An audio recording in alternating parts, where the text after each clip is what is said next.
Katanya ada satu poin dimana dia ngerasain si makhluk itu menjilat kepalanya guys. Wah.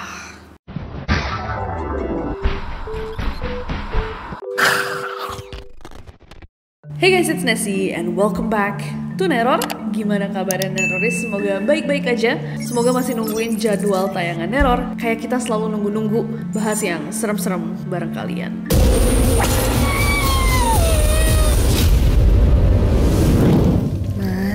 Sekarang mama yang tenang ya ma. Putri juga akan selalu sayang dan bangga sama mama. Put, di hari mama kamu meninggal, kartu tarot mama kamu ada di mana ya Put?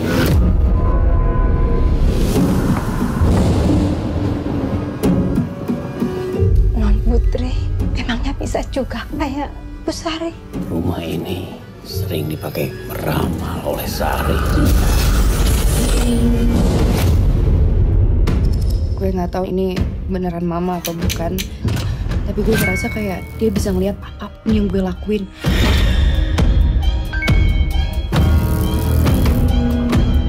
Gue nggak bisa deh.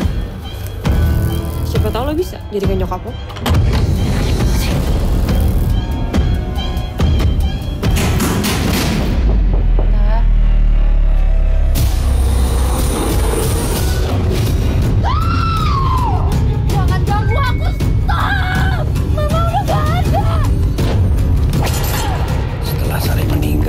Iblis yang membisikinya marah.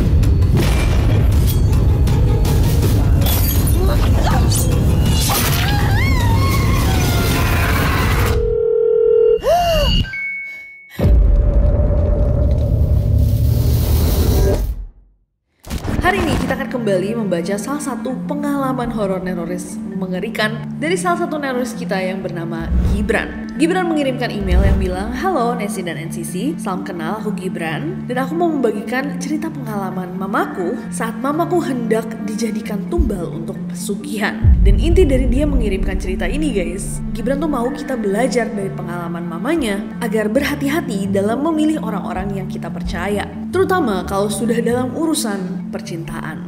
Langsung aja Neroris, without any further ado, stop senyum-senyum, cause shit's about to go.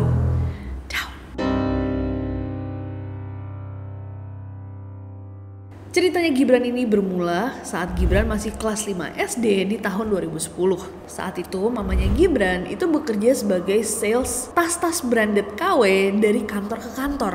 Salah satu kantor nih yang sering didatangi sama mamanya Gibran itu adalah kantor dinas di sebuah kota. Dan salah satu pelanggan setia mamanya Gibran dari kantor itu adalah seorang pejabat di dinas tersebut. Kita sebut aja namanya Mawar. Karena biasa basa-basi sama mamanya Gibran, suatu hari si ibu Mawar ini nanya, Bu, kamu ini punya pacar kah?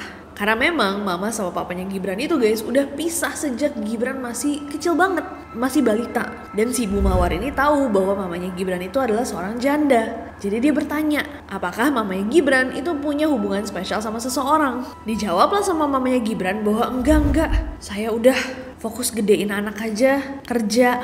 Belum ada kepikiran ke sana. Nah, Ibu Mawar tanpa disangka tiba-tiba bilang sama mamanya Gibran bahwa dia punya seseorang yang mau dikenalkan sama mamanya Gibran. Inisial nama pria itu adalah D. Jadi Gibran manggil dia Pak D. Nah, usianya Pak D ini gak jauh dari mamanya Gibran. Dan bisa dibilang bahwa kehidupannya lumayan oke. Tadinya dia kerja di sebuah bank ternama di Indonesia, kemudian pensiun, dan beralih menjadi pengusaha air minum galon. Tapi pada saat itu, setahu Gibran nih guys, mamanya tuh masih hesitant atau masih ragu banget untuk menjalin sebuah hubungan baru. Mau itu penjajakan, kenalan, atau hubungan yang serius karena mamanya tuh bener-bener trauma ketika berpisah sama ayahnya Gibran. Nah, tapi suatu malam ketika Gibran itu mau diajarin matematika sama mamanya, tiba-tiba ada telepon masuk. Dan saat diangkat handphonenya sama mamanya, ternyata itu telepon dari Pak D. Samar-samar nih, Gibran bisa denger Pak D ini menggombal. Dan Gibran ngelihat mamanya ketawa-ketawa, bercanda-bercanda. Tiba-tiba nada ngomong mereka jadi sedikit serius, dan Gibran bisa denger Pak D itu menjanjikan beberapa hal. Dia bilang bahwa dia benar-benar suka sama mamanya Gibran. Dia juga sangat menerima dan senang bahwa mama punya Gibran. Intinya bahwa niatnya untuk mendekati mama itu tulus. Dia akan menerima mama apa adanya. Nah, sejak perbincangan samar-samar yang didengar sama Gibran dari telepon itu, mama tuh kayak berubah perspektifnya tentang Pak D. kelihatan bahwa dia lebih rileks, lebih akrab sama Pak D. Bahkan mereka tuh jadi sering janjian untuk ketemu di luar. Gibran yang ngelihat mamanya berubah dan kelihatan kayak ada harapan-harapan baik gitu ya, juga gak keberatan dengan kedekatan mereka. Apalagi kalau dengar kata-kata orang-orang sekitar yang bilang, wah jarang banget loh ada seorang pria yang mau menerima seorang janda dan juga anaknya.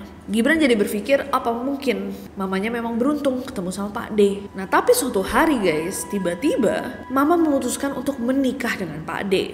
Nah seluruh anggota keluarga besar Gibran kaget. Karena dulu mamanya tuh pernah bersumpah dia tidak akan lagi menikah sejak bercerai. Walaupun mulutku pernah bersumpah, sudi lagi jatuh cinta. Ternyata Pak D oke juga. Dan ternyata tanggal pertunangan mereka bahkan sudah ditentukan. Iya lagi, tunangan dan nikah sudah diputuskan. Mendadak dan tanpa rembukan keluarga besar sama sekali. Dan beberapa bulan setelah itu banyak banget hal yang terjadi guys. Mamanya keluar resign dari pekerjaannya, bertunangan sama Pak D. Dan setelah itu Gibran baru dikenalkan sama keluarganya Pak D. Yang mana itu sedikit aneh, karena Gibran jadi sadar bahwa selama ini dia nggak tahu apa-apa tentang Pak D. Bahkan Gibran kaget mengetahui bahwa Pak D ternyata punya anak. Seorang anak laki-laki yang sudah dewasa berusia 28 tahun, sudah menikah dan memiliki anak perempuan. Jadi jatuhnya Pak D itu tinggal sama anaknya umur 28 tahun, menantu perempuannya dan cucu perempuan. Tapi Gibran pada saat itu mencoba untuk mengesampingkan semua pikiran anehnya dan berharap aja bahwa memang keluarga mereka itu adalah keluarga baik. Bahkan dengan sikap sedikit aneh nih menantunya yang kelihatan senang berlebihan saat mamanya bertunangan sama Pak D. Anak dan menantunya Pak D itu tiba-tiba kayak baik banget dan seneng banget setelah acara tunangan itu mencoba untuk menjadi seakrab mungkin sama mama. Gibran merasa bahwa masih terlihat wajar lah walaupun sedikit SKSD. Selang berapa lama akhirnya hari pernikahan Pak D dan mama tinggal menghitung hari. Tapi naasnya sebelum hari H sebuah tragedi mengerikan terjadi. Cucu perempuannya Pak D meninggal tragis. Kepala anak bayi itu hancur, terkena baling-baling mainan helikopter yang sedang terbang. Jadi tahu kan guys, mainan helikopter remote control yang baling-balingnya besar. Gak dijelasin sama Gibran siapa yang lagi mainin helikopter tersebut. Yang jelas baling-balingnya itu akhirnya menghantam kepala cucunya Pak D. Dia jatuh, baling-balingnya terus berputar dan semakin memperparah cederanya. Bener-bener freak accident gitu. Kata Gibran, ini kejadiannya sempat masuk ke berita dan koran di tahun 2011, tapi kemarin pas dia cari-cari, katanya dia belum berhasil menemukan beritanya. Kejadian ini tentunya sangat mengagetkan satu keluarga. Bahkan Gibran dan mamanya nggak bisa percaya bahwa kejadian setragis ini bisa terjadi. Tapi karena semua rencana untuk pernikahannya Pak D dan mama sudah direncanakan, walaupun setelah tragedi sebesar ini, pernikahan tidak dibatalkan. Yang anehnya, menjelang pernikahan, rasa duka yang meliputi keluarga ini tuh dikesampingkan untuk memprioritaskan pernikahan mama sama Pak D. Gibran mikirnya bahwa mungkin saja mereka menunggu-nunggu banget nih pernikahan ini sebagai obat rasa duka juga. Pengalihan lah dari rasa sakit yang mereka rasakan. Singkat cerita, akhirnya hari H pun datang. Pernikahan antara mama dan Pak D dilakukan dan setelahnya Gibran mau gak mau pindah ke rumah Pak D. Gibran cerita bahwa rumahnya Pak D ini besar banget, kayak rumah-rumah orang kaya di sinetron-sinetron. Dan gak begitu sulit lah untuk Gibran menyesuaikan diri di sana. Rumahnya besar dan walaupun ditinggalin bareng-bareng, saking besarnya gak kerasa kayak mereka mengganggu space masing-masing. Dan gak terasa nih, 1 tahun lamanya mama dan Pak D telah menikah. Walaupun rumahnya bisa dibilang nyaman, Gibran merasa bahwa ada hal-hal aneh yang dia sadari dari perilaku keluarga ini, terutama Pak D. Ada kebiasaan-kebiasaan Pak D yang menurut Gibran sedikit sas gitu. Kayak tiap malam dia suka keluar, bawa satu tempat yang isinya ada kopi, bunga, dan beberapa hal itu dia suka taruh di bawah spesifik satu pohon mangga di dekat kolam. Dan ketika ditanya, itu buat apa Pak D? Dia bilang, oh ini tuh untuk menangkal hal-hal negatif dari luar. Dan karena dipikir bahwa oh itu kayaknya pamali-pamali yang dia percaya aja, Gibran sama mamanya nggak pernah terlalu menanggapi hal-hal ini. Sampai suatu ketika mamanya Gibran itu mulai mendapatkan mimpi-mimpi yang terus berulang guys. Di dalam mimpi-mimpinya dia ngelihat ada makhluk-makhluk besar yang mencoba untuk memangsanya. Sekali dua kali diabaikan, kok mimpi ini semakin lama semakin sering terjadi. Bahkan sampai poin dimana setiap tidur mamanya akan memimpikan hal yang sama. Dia ngelihat makhluk-makhluk besar itu mencoba memangsanya. Mama sempat cerita sama Pak D bilang, aku mimpi aneh deh, berkali-kali berulang-ulang. Bahkan sekarang setiap tidur mimpi yang sama tentang makhluk-makhluk besar yang mencoba untuk makan aku. Pak D bilang bahwa itu hanyalah bunga tidur. Dia bilang cuekin aja lah, namanya juga mimpi. Nah suatu ketika nih Pak D tuh lagi keluar kota untuk urusan bisnis. Tapi mamanya Gibran gak pernah merasa sepi karena memang di rumah itu kan ada Gibran, ada anak sambungnya, ada istrinya juga. Jadi rumah itu gak pernah terlalu sepi. Dan malam itu ketika Pak D lagi gak ada di rumah, mamanya lagi nonton TV, tiba-tiba satu rumah mati lampu. Mama langsung memanggil Gibran, "Gibran, sini tolong bawa lampu emergency. Sekalian panggil yang lain, kumpul di ruang tengah." Gibran akhirnya ngambil lampu emergency dan mencoba untuk memanggil kakak-kakak sambungnya. Tapi berkali-kali dipanggil dari kamarnya, nggak ada jawaban sama sekali. Gibran mengetok, nggak ada jawaban. Dipanggil-panggil namanya, nggak ada jawaban. So untuk memastikan, Gibran membuka kamar itu sedikit. Didorong pintunya perlahan dan Gibran bisa ngeliat bahwa ada cahaya dari dalam kamar itu. Bukan lampu, tapi semacam lilin. Gibran dorong pintunya sedikit lebih jauh. Di situ Gibran melihat mereka berdua itu lagi duduk bersimpuh dikelilingi sama lilin-lilin guys. Dan yang paling aneh adalah di depan mereka itu ada semacam mangkok. Mangkok yang di dalamnya ada foto. Gibran masih memerhatikan mereka dan mereka terlihat lagi membacakan sesuatu. Bahasa yang digunakan tuh bukan bahasa Indonesia, melainkan Jawa Kromo halus. Nah karena Gibran gak balik-balik tuh bawa lampu emergency, mamanya mendatangi Gibran yang lagi ngintip itu. Jadi mamanya ikut melihat apa yang mereka berdua lakukan di dalam kamar. Nah tiba-tiba aja saat mereka lagi memperhatikan dua orang ini, mamanya Gibran pingsan guys. Dibawa mamanya Gibran untuk beristirahat di kamarnya. Nah ketika siuman, mamanya Gibran itu terbangun dalam keadaan pucat, lemas. Dan keesokan harinya pas dicek, dibawa periksa ke dokter, dokter juga menemukan banyak banget nih gigitan-gigitan guys di sekujur tubuhnya. Dokter bilang bahwa ini kayaknya mama tuh kecapean karena mengerjakan banyak pekerjaan rumah dan dia disuruh istirahat. Tapi Gibran susah untuk percaya omongan dokter itu. Satu persatu kejadian aneh dan mengerikan mulai terjadi di rumah. Sampai suatu hari Gibran ngeliat sendiri mamahnya memuntahkan darah dan belatung guys dari mulutnya. Mamanya juga sering tiba-tiba pingsan, muncul gigitan-gigitan aneh di sekujur tubuhnya. Sampai akhirnya beliau juga percaya bahwa ini bukanlah masalah medis. Dan mama memutuskan untuk memanggil orang pintar untuk meruqyah rumah Pak D. Walaupun anaknya Pak D sama menantunya itu tidak setuju sama sekali. Tapi mama nekat tetap manggil. Orang pintar yang dipanggil mama pun datang dan dia bilang bahwa di rumah Pak D ini dia percaya banyak banget jin yang tinggal. Dan terkait apa yang menimpa mama, beliau bilang bahwa ada orang terdekat yang ingin menumbalkannya. Tumbal untuk apa? Tumbal untuk dijadikan makanan oleh makhluk astral penglaris usaha Pak D. Pas dibilang gitu mama kaget banget dan dia gak percaya bahwa suaminya dan juga menantunya bakal tega untuk melakukan itu sama dia. Dia juga gak percaya nih sama orang pintar itu.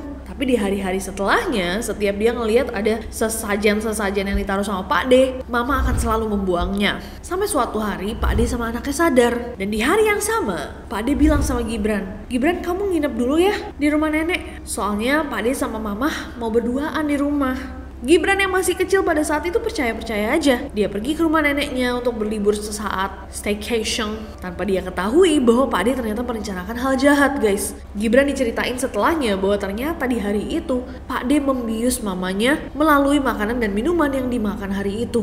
Dan mamanya terbangun dalam kondisi hanya mengenakan pakaian dalam terbaring di kamar anaknya Pak D. Dan itu bukan bagian paling seram karena saat mamanya terbangun dan terbaring itu Pak D sama anak dan menantunya masuk ke dalam ruangan semua pakai baju hitam-hitam bersama dengan satu wanita lagi yang membawa sebuah mangkok berisikan bunga dan darah hewan. Saat melihat itu, mamanya Gibran tuh kayak pingin teriak tapi gak bisa. Badannya sama sekali gak bisa dia kontrol. Yang lebih mengagetkan lagi adalah ternyata wanita yang satu itu, tamu tak dikenal tadi, adalah Ibu Mawar yang kenalin mama sama Pak D. Mereka berempat membacakan sesuatu, kemudian mulai menyiramkan bunga dan juga darah hewan yang dimangkok ke seluruh badan mama. Nah mamanya juga sampai sekarang guys masih belum yakin apakah ini sebenarnya terjadi in real life atau di kepala dia pada saat itu. Karena beliau ini masih di bawah pengaruh obat bius, tapi dari yang dia ingat, dia ngeliat makhluk yang ada di mimpinya sebelumnya, makhluk-makhluk besar yang ingin memakannya, tiba-tiba ada di ruangan itu juga dan mulai menjilati tubuhnya. Mamanya Gibran yang takut luar biasa hanya bisa berzikir dalam hati, baca semua doa yang dia tahu dan minta pertolongan dari Tuhan. Katanya ada satu poin dimana dia ngerasain si makhluk itu menjilat kepalanya guys. Dan baru saat itu dia bisa mengeluarkan suara dari mulutnya dan beliau teriak sekuat tenaga melafalkan surat Yasin. Tiba-tiba dari yang dia ingat, dia dengar ada yang teriak, menggigit mata kakinya, dan suasananya jadi sangat chaos. Di kepalanya dia ingat katanya lampu sempat mati berkali-kali dan gak tahu gimana ada angin kenceng banget di dalam ruangan itu. Dan itu terjadi untuk beberapa saat, dia juga masih keluar masuk kesadarannya sampai ketika semua berhenti. Mamanya Gibran itu ngelihat anak sama menantunya Pak D udah tergeletak di bawah dengan darah segar mengalir dari hidungnya. Pak D sama Bu Mawar juga tergeletak dan Mama Gibran berteriak sekuat tenaga, dan malam itu teriakannya didengar sama orang-orang lagi ronda. Mereka yang mendengar langsung masuk ke dalam rumahnya Pak D. Mamanya Gibran mencoba untuk menjelaskan sama mereka apa yang terjadi, masih dengan kondisi pusing. Akhirnya para warga pun mengambil alih. Saking takut dan kagetnya, besok paginya langsung Mama memutuskan untuk keluar dari rumah Pak D, menceraikannya dan kembali tinggal sama orang tuanya. Pak D dijebloskan ke penjara atas pasal penganiayaan dan penghilangan nyawa seseorang. Tapi katanya yang horornya adalah Pak D itu saat ditangkap guys sudah dalam keadaan lidahnya terputus, semua giginya rontok dan kakinya lumpuh. Bu Mawar itu juga pas diamanin kelihatan kayak orang gak sadar gitu, kayak setengah gila, kaki dan tangannya juga lumpuh total. Dan karena itu Bu Mawar tuh akhirnya dibawa ke RSJ di kota. Di ruang interogasi, Pak D tuh masih diminta untuk menjelaskan apa yang terjadi. Dan karena nggak bisa menjawab tuh ya dengan kondisinya, beliau menuliskan bahwa beliau melakukan ritual untuk memberi makan makhluk yang dia pelihara untuk kekayaan dan kemakmuran. Tapi ritualnya tidak berjalan sesuai rencana. Dan syarat yang diminta sama makhluk itu adalah seorang wanita yang dijadikan istri oleh tuannya. Karena Pak D udah lama mencari istri yang cocok, tapi nggak dapet, akhirnya dia dibantu sama salah satu temennya si Bu Mawar itu, yang ngeliat kayaknya mamah tuh orang yang baik, penurut, tanggungannya nggak terlalu besar, cuman anak satu, mandiri pula, nggak banyak maunya. Tapi karena mama waktu itu masih ragu nih mau menikah lagi, prosesnya jadi sedikit lama. Jadi makhluk itu marah, dan meninggalnya cucu Pak D itu adalah pertanda bahwa makhluk tersebut sudah sangat lapar, dan dia meminta agar segera ada tumbal wanita dewasa. Ternyata Bu Mawar juga terlibat dengan ritual ini. Mungkin itu juga alasan kenapa Bu Mawar ini punya pekerjaan yang bagus, rezeki yang lancar, sampai beliau menjadi salah satu pelanggan setia Mama. Ternyata beliau juga involve sama ilmu-ilmu hitam gitu. Di akhir cerita, Gibran bilang guys sama kita bahwa pesan dari mamanya adalah Neroris harus selalu berhati-hati dalam memilih teman atau pendamping hidup. Dan semoga cerita Mama dapat jadi sebuah pelajaran untuk semua wanita di luar sana. Jangan asal percaya-percaya aja sama rayuan seorang pria yang baru saja dikenal. Wah, aku sampai speechless, nggak tahu mau ngomong apa guys. Menurut kalian gimana ceritanya mamanya Gibran ini? Kita sempat tanya balik, memastikan bahwa ini cerita asli. Gibran bilang iya, benar, dan mamaku juga udah oke dengan ceritanya dibagikan ke Neroris. Bahkan beliau memiliki pesannya untuk Neroris, dan saat ini beliau baik-baik saja katanya, masih belum berkeluarga lagi. Mungkin traumanya juga jadi double ya guys kalau kayak gini. Tapi gimana menurut kalian guys pengalaman mamanya Gibran? Coba komen di bawah. Pas aku baca pertama kali aku rada-rada kayak, aku pikir hal-hal seperti ini hanya bisa terjadi di film-film. Tapi apakah kalian pernah mendengar cerita serupa guys di kehidupan nyata? Coba komen di bawah ya. Kalau misalkan tumbal, aku sering banget dengar cerita-ceritanya, tapi yang ekstrim dengan ritual dan juga makhluk yang muncul sounds insane. Serem banget. Aku mau dengar pengalaman kalian kalau misalkan ada yang berhubungan dengan tumbal, penglaris, pemakmuran. Coba komen di bawah. Terima kasih Gibran untuk ceritanya. Dan untuk kalian yang punya cerita horor atau pengalaman horor di kehidupan yang harus banget di-share sama Neroris, mungkin untuk pelajaran kita semua, boleh banget dikirim ke requestasi@gmail.com. Mungkin kita bisa bacain next time. Dan jangan lupa subscribe ke channel ini guys, karena aku gak sabar untuk ketemu kalian lagi di Neror selanjutnya. Bye-bye.